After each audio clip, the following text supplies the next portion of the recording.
Good morning, good morning, good morning, good morning, my wonderful friends and family. How is everyone doing today?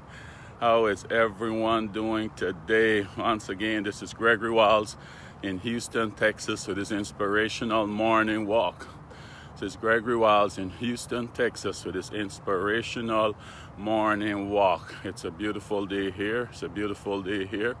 I'm walking in the shade with these trees, so the trees is trying to block the little sun so I can get some walk in and avoid all the heat. But it's a beautiful day here. For first-time listeners, this is Gregory Walls, Houston, Texas. This inspirational morning walk. In the mornings, I just usually walk, get some exercise, and just share my thoughts with you guys. Whatever I'm inspired to talk about that day, I just share some thoughts. Just leave you with something positive to get your day started. So much negativity in the world. Just leave you with something positive, something to think about to get your day started. So that's the purpose of this. But I hope everything is great wherever you guys are. You guys having great weather, a great day, because it's beautiful here in Houston. It's beautiful here in Houston. Okay, guys. So today I just want to talk about random acts of kindness, guys. Random acts of kindness. That's why I want to talk about random acts of kindness. Those little things you do. Those little things that you do that make a big impact in people's lives.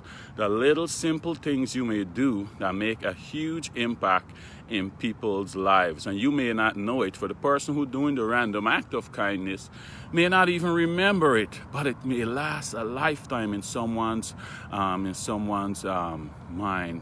So Hunt, good morning. Thank you for checking in. Thank you. We're talking today about the random acts of kindness. Random acts of kindness, right? The little things that we do that make a huge, huge impact in people's lives. The small little things we do. We're not talking about the big things. Simple little things that make a big impact in people's lives, right? So let's look at some famous quotes about kindness. So by Mark Twain. Mark Twain said, "Kindness is the language which the deaf can hear and the blind can see." Kindness is the language which the deaf can hear and the blind can see. That need no explanation. That's so powerful by itself.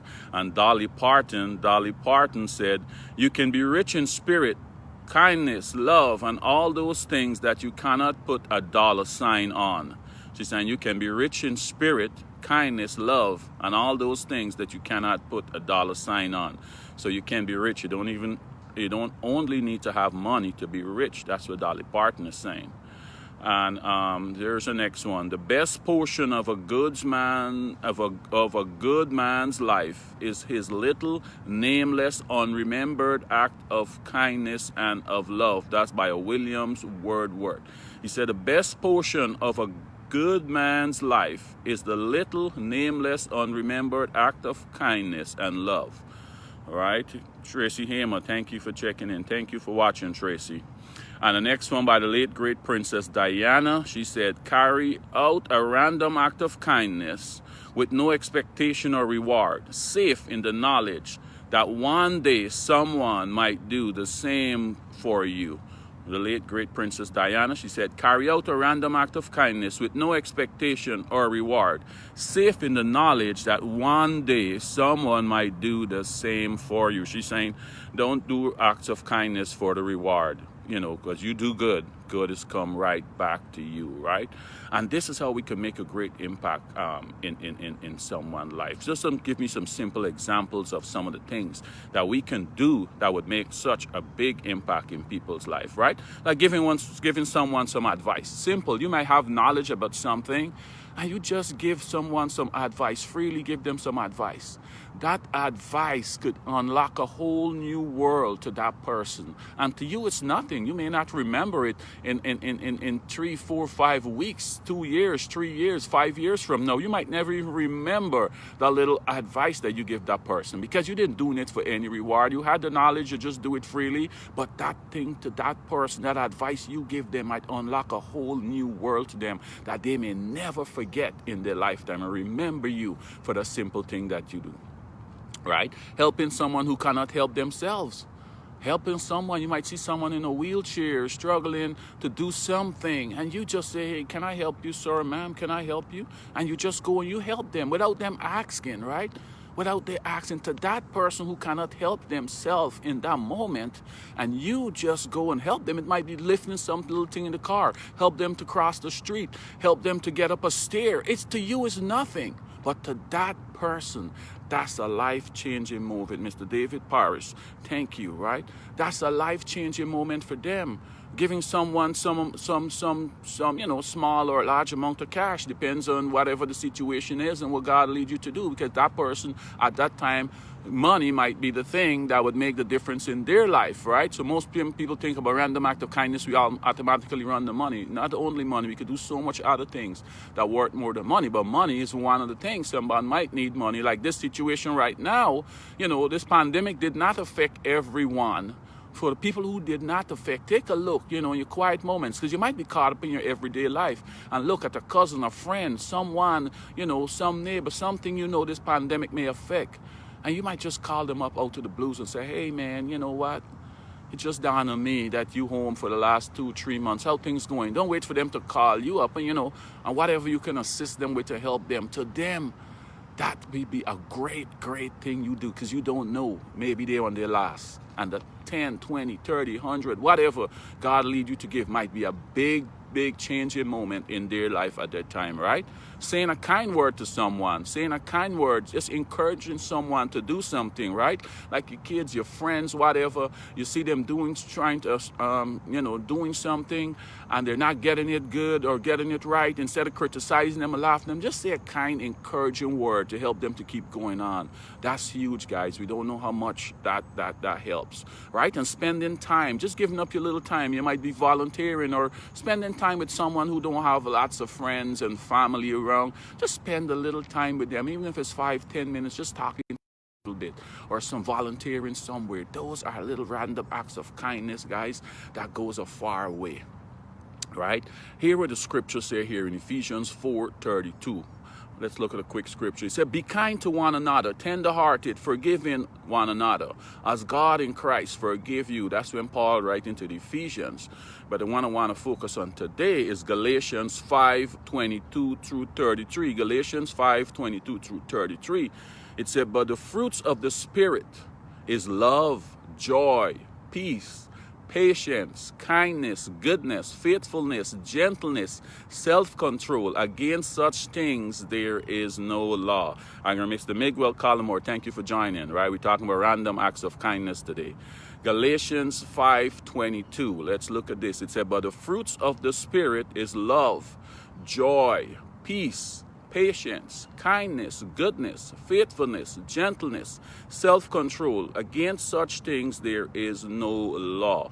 Paul was just writing to the Galatians and telling them they were focusing on a lot of the laws, and with the Gentiles who converted, they have to be circumcised and you can't do this, and all the rules from the Old Testament in the church, and take your hat off here. And they were focusing on all those things, right? And Paul was trying to tell them, guys, you're focusing on the wrong thing. You can do all of that, but it's of no use to you. It's not getting you closer to the kingdom if you do not bear the fruits of the Spirit, right? Because a Christian character is produced by the Holy Spirit, not by the mere mortal discipline of trying to follow the law. That's what he's trying to tell them. So all those things, and if you don't have the love, the joy, the peace, the patience, kindness, goodness, faithfulness, gentleness, self-control, against such things, he's saying there is no law. No law can compare to those things. Those are the things that's going to get you closer to the kingdom, right?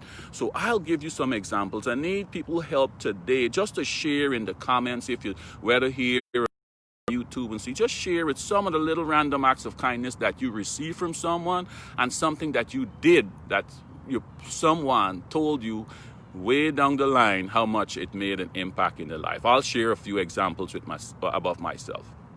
One, I remember, I was about 20 years old at the time, and now I'm 50 years old. So that's about 30 years ago, and I can remember this stuff like it was yesterday.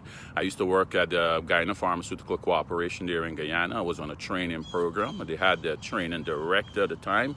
It was a supervisor training program we was on. It's a week program. 8 of us were selected to go on that training that particular week. And at the end of the week, the training director just give each student an evaluation, how they did in the program and what she thought of them, right?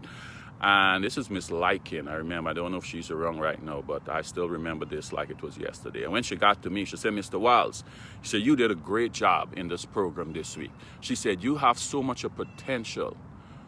You can go as far as you allow yourself to go. You is the only one can stand in your way of achieving greatness. I don't ever think she can remember that if she's still alive, or she can never, maybe not even remember that she told me that. Simple, kind words. She told me I'm the only one can stand in my way, because I can go as far as I let myself go. That's 30 years ago, and that encourages me up to today. She didn't give me $1 million. She gave me one, and that shaped my life, and that I still remember, and that encouraged me until this day. And next one that I did, I was in Puerto Rico at the time working on the cruise ships. This again is more than 20 years ago. And I was under that time we had the younger generation don't know about that right now, the street phones, the phones on the street. And I was there making a call, calling my family, right? And then a homeless person came up and asked me for some money. And I usually, whatever God lead me to do, I do. And I give her $1. It was a woman. I give her $1. As soon as I put this dollar in her hands, she ran into a coffee shop. I didn't realize it was in front of a coffee shop. She ran into that coffee shop and got her a cup of coffee and a muffin. She was so hungry. And that thing touched me until today. I remember that makes me want to give and give and give more, because she was hungry. And a lot of time when homeless people ask her for something, we got this thing, they're going to take it and buy drugs, they're going to do this, they're going to go and buy alcohol. But we can't assume. If God lead you to do something, you do it. Let it be on that person what they did with whatever you give it to them. But if he lead you to do it, you do it, right? That's some example. And the next two little examples I remember, a valedictorian was giving a speech from a high school one day. A valedictorian was giving a speech, the valedictorian speech at graduation. And this young man talked about, he said, I think when he was in 10th grade, one Friday, he packed up he emptied his locker at school. He emptied his locker, and he was struggling with all these books and all this stuff on his locker going home. He said people did not know what he was about to do. He said he was so frustrated with the life that was going on at home, going on at school, all the pressures in life were going on at school and kids making fun of him and everything, and he was going home that weekend to commit suicide. He was going home to commit suicide. But you say you want to save his parents the trouble of going back to school and getting all his things. So he decided to clear his locker and take everything home. And he said on the way, while struggling with all these books and all this heavy load and all the things from his locker, one guy from the school, I think he was some kind of reasonably popular guy in the school, just saw him and said, hey man, do you need a hand? And help him with the books and just formulate a normal conversation with him. Nothing particular, just be friendly, just be nice, just be kind to him. And he said that thing changed his life. He did not. He realized there's still a lot of good left in this world and good people. And he went home. He said he did not commit suicide. He changed his mind just because of the simple, random act of kindness. And there he was, 2 years after, being the valedictorian of that high school. I don't know what he went on to be in life. He probably went on to be some change in lives right now. But that simple random act of kindness stopped him from taking his own life, right? And I remember Martin Lawrence was on the Oprah show once. Martin Lawrence, a famous actor, comedian turned actor. He was on the Martin Lawrence show one time, and he had his teacher there with him. And he said he always used to get in trouble because he was always the class clown trying to make jokes. Remember, he's a comedian, right? And he always trying to make jokes. And all his teachers, he would get punished for it. He would get a whooping. He'd get in suspension. He'd get in all kind of trouble because he's trying to make jokes in class. And he had one teacher who said to him, he said, Martin, I want you to do your work. And at the end of every class, the last, I think, 5 or 10 minutes, I'm going to give you an opportunity to come in front of this class and tell your jokes. But do your work first. And I promise you, at every class, I'll give you at least 5 minutes to tell your jokes to the class. Come up and do your little stand-up routine in front of the class. And he said that thing changed his life. And he told her, he said, when I make it big, I'm going to buy you a car. Any car that you want, I'm going to buy you a car.